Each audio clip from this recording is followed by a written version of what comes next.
All right, intermediate value theorem. Suppose that our function f is continuous, and that is an important part of this theorem, is that you're continuous on a closed interval. That's important too, and that let n be any number between f of a and f of b where those two are not the same number.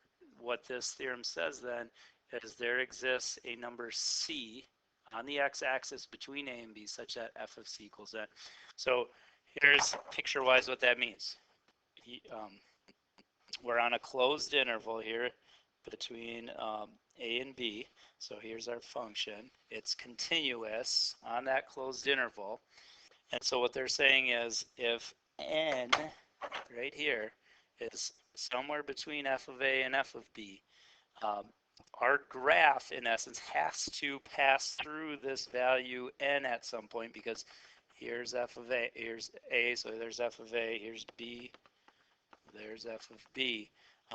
We can't, there's no way for us to go from this point here to this point here without passing through this line at least one time. And the reason is our function's continuous. We have to hit it at least once. It may be like in this picture that we hit it more than once.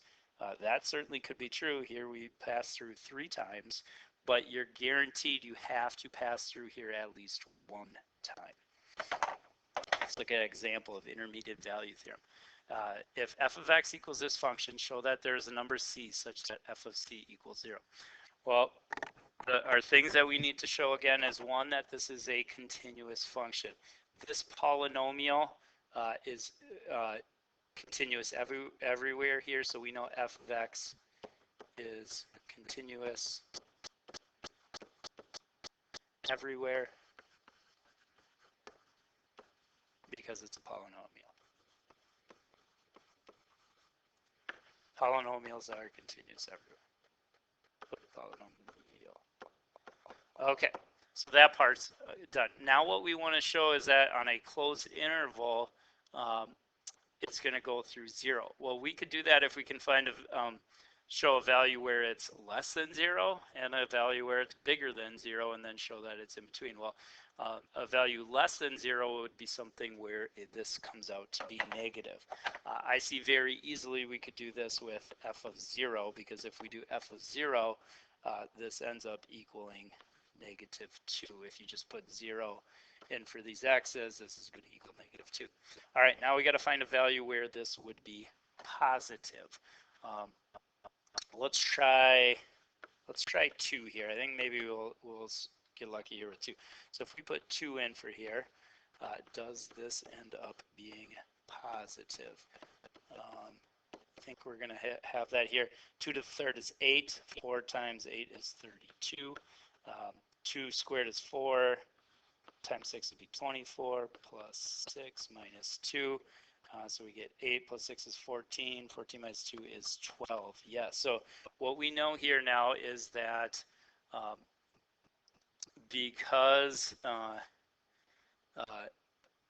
we're going to show that there's a c between our two x values here of 2 and 0. So there's going to be a value c here somewhere between the two x values we picked, 0 and 2.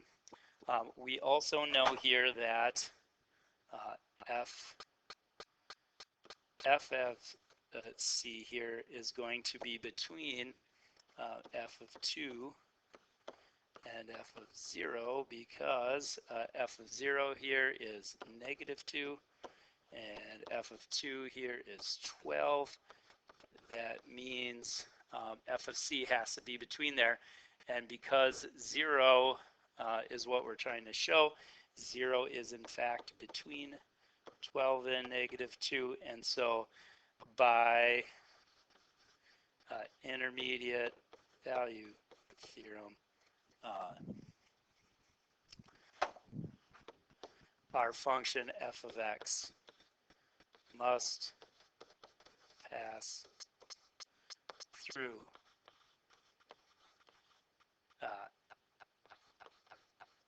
f of c equals 0 somewhere where c is between 2 and 0. So we don't know, it doesn't tell us where, but somewhere between an x value of 0 and an x value of 2, intermediate value theorem says this has to pass through that x-axis somewhere in there.